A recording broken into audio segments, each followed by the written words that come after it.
नमस्कार विद्यार्थी मित्र हो, मॅथ्स क्लासरूममध्ये आपणा सर्वांचं मनपूर्वक स्वागत. मी डी.जे. वाघ, श्री वसंतराव जयवंतराव देशमुख हायस्कूल कोल्हापूर. विद्यार्थी मित्र हो, आज आपण 7th मॅथ्समधील 4th chapter angles and pairs of angles start करीत आहोत. आजच्या या व्हिडिओमध्ये प्रॅक्टिस सेट 15 च्या अंतर्गत अँगलचा इंटेरियर आणि एक्सटेरियर पार्ट कोणता, ॲडजसेंट अँगल कशाला म्हटलं जातं याविषयी अधिक माहिती जाणून घेणार आहोत. So let's get started.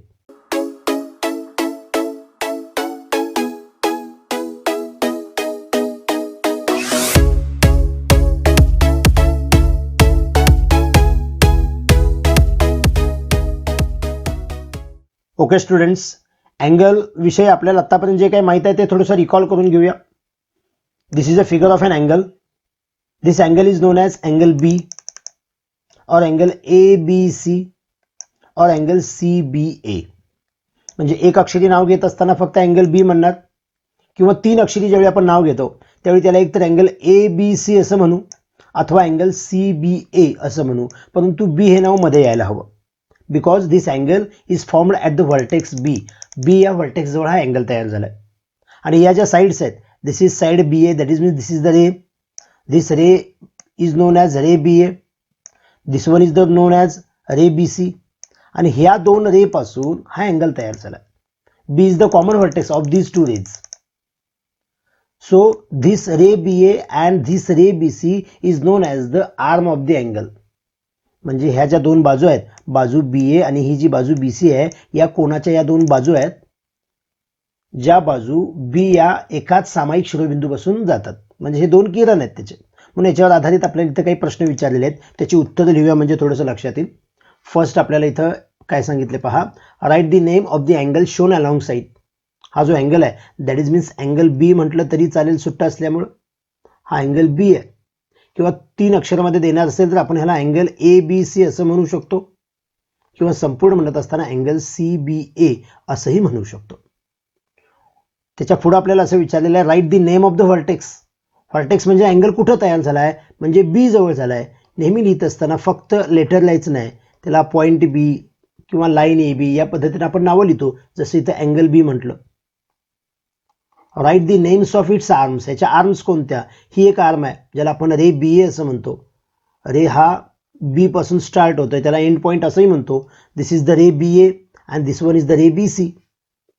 त्यामुळे या ज्या आहेत ते त्याच्या दोन आर्म झाल्या. नेक्स्ट आपल्याला पुढे असं सांगितलंय, write the names of the points marked on it's arms. त्या आर्म्सवर असणारे पॉईंट कोणते. हा पॉईंट ए आहे, हा पॉईंट सी आहे. That is means these points are point A and point C. बऱ्याच वेळा अनावधानानं विद्यार्थी आकृती काढल्यानंतर नाव देताना इथं ह्या ॲरोवर देतात.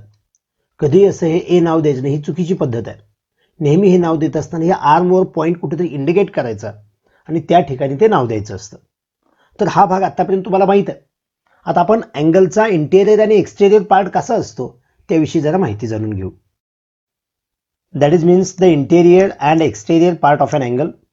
इथं आपल्याला एक अँगलची फिगर दिसते. हा angle P Q R. Q हा त्याचा व्हर्टेक्स आहे. अँगलमुळं त्या प्लेनचे जे पॉईंट्स असतात ते 3 वेगवेगळ्या भागामध्ये डिवाइड होतात. इथं त्यातले 2 भाग समजावून घ्या. काही पॉईंट्स असे असतात की ते अँगलच्या इनसाइडमध्ये दिसतात, म्हणजे आहेत.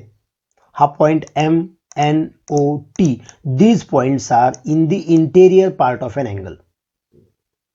त्याच्या अपोजिट हे जे point G D S and E हे जे पॉईंट्स दिसतात ते अँगलच्या आउटसाइडमध्ये दिसतात.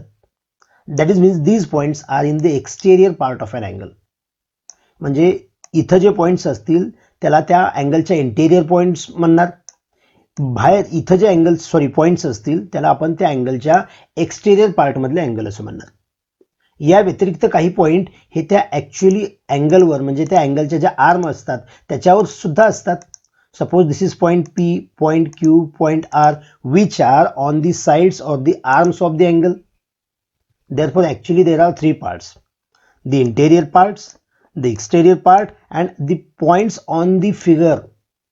म्हणजे हा पॉईंट एन हा इंटेरियर पार्टमध्ये झाला, पॉईंट जी हा एक्सटेरियर पार्टमध्ये झाला, आणि पॉईंट पी हा it is neither in the interior nor in the exterior, it is on the figure, that is means on angle P Q R.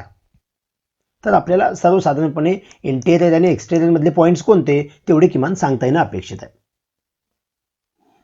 यानंतर आपण अँगलचे जे टाइप्स असतात, जे त्याच्या पेअरचे टाइप्स आहेत, त्यातला एक महत्त्वाचा टाइप जो आहे त्याला आपण ॲडजेसंट अँगल्स असं म्हणतो, याविषयी अधिक माहिती जाणून घेऊ. If you observe this figure you find there are 3 angles. The total angle BMD, हा पूर्ण कोण आपल्याला BMD दिसतो. हा जो त्याचा अप्पर पार्ट आहे that is this is also angle BMQ. त्यातला एक अँगल हा छोटा जर पाहिला वरचा तर हा अँगल BMQ आहे, किंवा हा जर खालचा अँगल पाहिला तर हा अँगल QMD. असे 3 अँगल आपल्याला इथे सापडतात. पुन्हा एकदा पहा, टोटल अँगल जर पाहिला तर हा अँगल BMD. हा जर फक्त वरचा अँगल पाहिला तर याला आपण अँगल BMQ असं म्हणतो, आणि हा जर खालचा अँगल पाहिला तर याला आपण अँगल QMD असं म्हणतो. या 3 अँगलपैकी हा जो टोटल अँगल आहे याचा विचार सुरुवातीला करायला नको. फक्त हे जर सुट्टे 2 अँगल आपण पाहिले that is means angle BMQ and angle QMD, हे 2च अँगल जर आपण ऑब्झर्व केले तर आपल्याला याच्यामध्ये काही गोष्टी कॉमन सापडतात. फर्स्ट म्हणजे या दोघांचाही व्हर्टेक्स कॉमन आहे. पहा, हा जो M पॉइंट आहे म्हणजेच हा जो M व्हर्टेक्स आहे तो अँगल BMQ आणि QMD, या अँगल BMQ मध्ये पण Mच आहे आणि QMD मध्ये पण एक Mच आहे. ॲक्च्युली तिन्ही अँगलचा हा M हा कॉमन व्हर्टेक्स आहे. म्हणजे कॉमन व्हर्टेक्स ही फर्स्ट कंडिशन सापडली. ही जी आर्म आहे, जी साइड MQ आहे, ही दोन्ही अँगलची साइड आहे. म्हणजे अँगल BMQ ची सुद्धा साइड MQ येते, अँगल QMD ची सुद्धा साइड MQ येते. That is means MQ is the common side or the arm. म्हणजे आपल्याला ह्या दोन कोणत्या कंडिशन सापडल्या पहा, या दोघांमध्ये एक कॉमन व्हर्टेक्स आहे.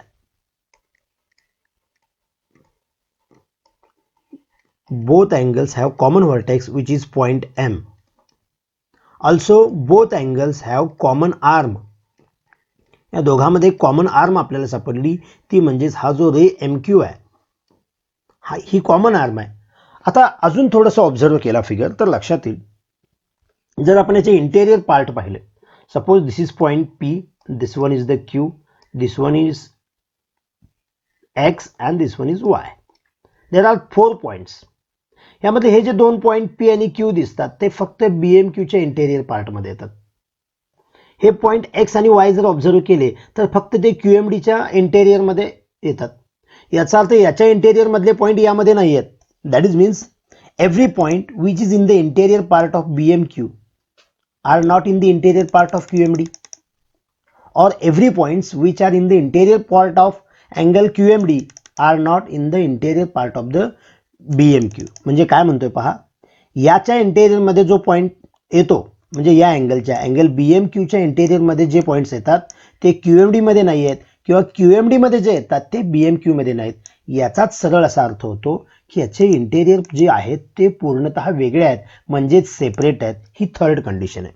थर्ड कंडिशन व्यवस्थित लक्षात घ्या की ह्या दोन्ही अँगलचे जे इंटेरियर आहेत ते सेपरेट आहेत, म्हणून मी त्याला असं इंटेरियर सेपरेट आहेत असं म्हणतोय किंवा डिस्टिंक्ट आहेत असं म्हणू. म्हणून या 3 कंडिशनचा पुन्हा एकदा विचार करा. जेव्हा अँगलच्या पेअरमध्ये एक व्हर्टेक्स कॉमन असतो, एक आर्म कॉमन असते आणि त्याचे इंटेरियर हे डिस्टिंक्ट म्हणजे सेपरेट असतात, these types of angles are known as adjacent angles. म्हणूनच आपल्याला याची डेफिनेशन देत असताना असं म्हटलं जातं, if 2 angles have a common vertex, common arm and the separate interiors then such angles are known as adjacent angles. म्हणून आपल्या पुस्तकामध्ये एक डेफिनेशन दिलेली आहे. डेफिनेशन कशी आहे पहा, 2 angles which have a common vertex, a common arm and separate interiors are said to be adjacent angles. या 3 पैकी एक कंडिशन जरी सॅटिस्फाय होत नसेल तर त्याला आपण ॲडजेसंट अँगल्स म्हणणार नाही. मग तशा आकृत्या कशा पद्धतीने असू शकतात त्याचं आपण स्वाध्यायामध्ये उदाहरण पाहूया, म्हणजे लक्षात येईल. तर आता यावर आधारित जी काही उदाहरण आहेत ती पाहूया. First question, observe the figure and complete the table for angle AWB. ही जर फिगर पाहिली तर आपल्याला हा AWB असा अँगल दिसतोय. याच्या इंटेरियर पार्टमध्ये काही पॉईंट दाखवले आहेत, एक्सटेरियर पार्टमध्ये काही पॉईंट्स आहेत, आणि काही पॉईंट्स हे त्या अँगलच्या साईड्सवर आहेत म्हणजेच आर्म्सवर आहेत. आणि इथं आपल्याला हा टेबल कंप्लीट करायचा आहे. टेबलमध्ये फर्स्ट आपल्याला पॉईंट विचारलेला आहे, पॉईंट्स इन द इंटेरियर. साहजिकच हे 4 पॉईंट इंटेरियरमध्ये आहेत. That is means point RCNX हे सेपरेट पॉईंट आहेत, त्यामुळे त्याच्यामध्ये कॉमा टाका RCNX आणि पॉईंटचं नेम किंवा कोणत्याही फिगरचं नेमिंग हे कॅपिटल लेटरमध्ये असायला हवं. पॉईंट्स इन द एक्सटेरियर म्हणजेच हा आपल्याला TU, हा Q आणि फी Y हे एवढे 5 पॉईंट दिसतात. That is means point T, point U, point Q, point fee and point Y. तुम्हाला शक्य असेल तर प्रत्येकाला पॉईंट हा सेपरेट वर्ड लिहा तुम्ही. आणि फायनली आपल्याला विचारलेला आहे points on the arms of the angles. आर्मवर ॲक्च्युली हा AWB अँगल आहे, म्हणजे हे 3 पॉईंट्स आर्मवर आहेतच. या व्यतिरिक्त आपल्याला हा G पॉईंट किंवा इथे एकच दिलेला आहे. आता आपल्याला तो सुरुवातीला किमान तो लिहूया, पॉईंट G आहेच. याशिवाय अँगल AWB आहे, याचाच अर्थ AWB हे सुद्धा पॉईंट्स त्या अँगलच्या आर्मवर आहेत असं आपण म्हणतोय. म्हणजे हा एक्स्ट्रा पॉईंट दिलेला G आणि ऑलरेडी हे जे 3 पॉईंट्स आहेत, ज्या 3 पॉईंट्सवरूनच त्या आर्म जातात त्या अँगलच्या, ते तिन्ही पॉईंट हे त्या अँगलच्या आर्मवर आहेत असं म्हणायचं. काही इंटेरियरमध्ये असतात आणि काही एक्सटेरियरमध्ये असतात. याच्या पुढचा काय प्रश्न आहे पहा. तर या प्रश्नाच्या माध्यमातून जर तुम्हाला ॲडजेसंट अँगलची कन्सेप्ट क्लिअर झाली असेल तर यावर कसे मिक्स प्रश्न असतात ते पाहूया. आपल्या एक्झरसाइजमध्ये एक तसा प्रश्न दिलेला आहे. Are the following pairs adjacent angles? If not state reason. इथे एक आपल्याला 4 पेअर दिलेले आहेत. त्या 4 पेअरमधले अँगल्स हे ॲडजेसंट आहेत का चेक करायचं. इथं जर फिगर ऑब्झर्व केली तर इथं आपल्याला सुट्टे आणि मिक्स असे भरपूर अँगल दिसतात. आपल्याला समजण्यासाठी अँगलला थोडंसं नेमिंग देतोय. Suppose this is first angle, this one is second, third, fourth and fifth. म्हणजे सुट्टे 5 कोण दिसतात. म्हणजे एकूण जर तुम्ही पाहायला गेलात तर 5 × 6/2 जर आपण केलं तर आपल्याला इथे एकूण 15 कोण दिसतात. म्हणजे जसं हे सुट्टे 5, पुन्हा 1 आणि 2 मिळून 1, 2 आणि 3 मिळून 1, 3 आणि 4 मिळून 1, 4 आणि 5 मिळून 1, असे वेगवेगळ्या पद्धतीनं आपण इथं 15 कोण शोधू शकतो. तर या 15 पैकी आपल्याला त्यांच्या जर जोड्या घेतल्या तर भरपूर जोड्या सापडतात. त्यातल्या 4 जोड्या इथं दिलेल्या आहेत. आपल्याला फक्त इथं आता काय शोधायचं आहे की या 4 जोड्या ॲडजेसंट अँगलच्या आहेत का, आणि नसतील तर त्याचं कारण काय आहे. कारण म्हणजेच आपल्याला जर ॲडजेसंट अँगल आपण नाही म्हणणार, म्हणजे त्या 3 कंडिशन सॅटिस्फाय नाही झाल्या तर आपण त्याला ॲडजेसंट नाही म्हणणार. मग ते आपण इथं कारण द्यायचं. आपल्याला फर्स्ट पेअर पाहायचे आहे अँगल PMQ अँड RMQ. थोडीशी फिगर ऑब्झर्व करा. अँगल PMQ म्हणजे हे 2 अँगल मिळून तयार होतात बघा. हा चौथा आणि 5वा एकत्र केला की अँगल PMQ तयार होतो. आणि याची पेअर दिलेले RMQ म्हणजे दुसरा आणि तिसरा जर मिक्स केला तर हा अँगल RMQ होतो आणि हा PMQ होतो. हे 2 तुम्ही अँगल ऑब्झर्व जर केले तर लक्षात येईल की या दोघांमध्ये M हा कॉमन व्हर्टेक्स आहे. शिवाय दोघांमध्ये कॉमन आर्म पण आहे. ही MQ ही दोघांमध्ये कॉमन आर्म आहे. M हा कॉमन व्हर्टेक्स आहे आणि त्याचे इंटेरियर वेगवेगळे आहेत. जो चौथ्या 5व्यामध्ये मिळून इंटेरियर येतोय आणि तो इंटेरियर आणि दुसऱ्या तिसऱ्याचा मिळून जो इंटेरियर आहे तो सेपरेट आहे. म्हणजे तिन्ही कंडिशन जर सॅटिस्फाय होत असतील तर आपण असं म्हणू शकतोय yes this is the pair of adjacent angles. त्यामुळे याचा आन्सर आपण डायरेक्ट लिहायचा आहे angle PMQ and angle RMQ are adjacent angles. आपल्याला सेकंड फिगर काय सांगितलं, म्हणजे सेकंड पेअर काय सांगितलं पहा. त्यासाठी सुरुवातीची ही जरा पेअर कॅन्सल करतो मी. आपल्याला सेकंड मध्ये असं सांगितलं अँगल RMQ. अँगल RMQ म्हणजेच हा 2 नंबर आणि 3 नंबरचा अँगल एकत्र केलाय. हा अँगल RMQ झाला. आणि याच्यासोबत सांगितलेला अँगल SMR. अँगल SMR म्हणजे फक्त हा 2 नंबरचा सांगितलेला आहे हा. आता इथं आपण डायरेक्ट तिसऱ्या कंडिशनचा जर विचार केला तर हा जो पॉईंट येतो जिथे मी आता हायलाइट करतोय हा अँगल RMQ मध्ये पण येतो, अँगल SMR मध्ये पण येतो. म्हणजेच ह्याचा जो इंटेरियर पार्ट आहे जो डिस्टिंक्ट नाही आहे, सेपरेट नाही आहे, म्हणजे त्यातल्या त्यातच आहे. म्हणजे जर इंटेरियर पार्ट सेपरेट नसतील तर त्याला आपण ॲडजेसंट अँगल्स म्हणणार नाही. म्हणून सेकंड अँगलची पेअर जी दिलेली आहे तिथं आपण असं म्हणू शकतोय. मी आता डायरेक्ट इथं सेकंड क्वेश्चनचा आन्सर लिहितोय. फर्स्ट डायरेक्ट तुम्ही येस लिहा. Angle RMQ and angle SMR are not adjacent angles. हे ॲडजेसंट अँगल्स नाही आहेत. आता का नाही आहेत? कारण आत्ताच आपण याचं पाहिलं की याचा इंटेरियर जो आहे तो कॉमन आहे. बिकॉज these angles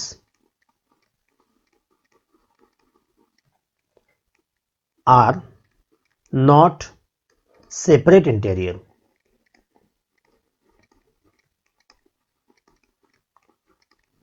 म्हणजे याचे इंटेरियर सेपरेट नाही आहेत, त्यामुळे ह्याला आपण ऍडजस्टंट अँगल असं म्हणू शकणार नाही. अशाच पद्धतीने आपल्याला थर्ड क्वेश्चन कोणती पेयर दिली आहे पहा. Angle R M S. Angle R M S म्हणजे हा 2 नंबरचा अँगल, त्याच्याशी पेयर दिलेला angle R M T. R M T म्हणजे हा सगळा 2 3 4 मिळून या दोघांमध्ये सुद्धा इथले जे पॉइंट्स दिसतात ते दोघांच्या इंटेरियर मध्ये येतात. त्यामुळे तिथेही आपण असं म्हणू शकतो these angles are also not adjacent angles. Because त्याला कारण तेच येणार आहे, कारण त्याचे इंटेरियर सेपरेट नाही आहेत. आणि लास्ट पेअर आपल्याला दिलेली आहे कोणती पहा. थोडंसं हे कॅन्सल करतोय. जी लास्ट पेअर आपल्याला दिलेली ती angle S M T. Angle S M T figure observe केल्यावर लक्षात येईल, हा अँगल 3 नंबर आणि 4 नंबर मिळून जो अँगल तयार होतो ज्याला आम्ही अँगल एस एम टी असं म्हणतो, याची पेयर दिलेली आहे अँगल आर एम एस सोबत. अँगल आर एम एस म्हणजे 2 नंबर, म्हणजे 3 आणि 4 मिळून 1 आणि 2 सेपरेट. या दोघांमध्ये एम हा कॉमन व्हर्टेक्स आहे, एम एस ही कॉमन साईड आहे, ह्याचे इंटेरियर सेपरेट आहेत. इंटेरियर सेपरेट आहेत म्हणून पुन्हा इतर 2 कंडिशन चेक केल्या, या दुसऱ्या आणि तिसऱ्यामध्ये इंटेरियर कॉमन होते, त्यामुळे ते ऍडजेसंट अँगल्स नव्हते. या फर्स्ट अँड फोर्थ क्वेश्चनमध्ये जर आपण पाहिलं तर याच्यामध्ये तिन्ही कंडिशन सॅटिस्फाय होतात. कंडिशन लक्षात घ्यायची, common vertex, common arm, separate interior. So this pair is the pair of adjacent angles. म्हणजे ह्या 4 पेअर ज्या दिलेल्या आहेत त्यामध्ये फर्स्ट अँड फोर्थ ह्या पेअर्स ज्या आहेत त्या ऍडजेसंट अँगलच्या आहेत, आणि सेकंड थर्ड जे आहे त्या ऍडजेसंटच्या नाही आहेत, because they have a common interior. त्यातला काही पार्ट हा कॉमन होता, आपल्याला तो इंटेरियर मात्र सेपरेट लागतोय.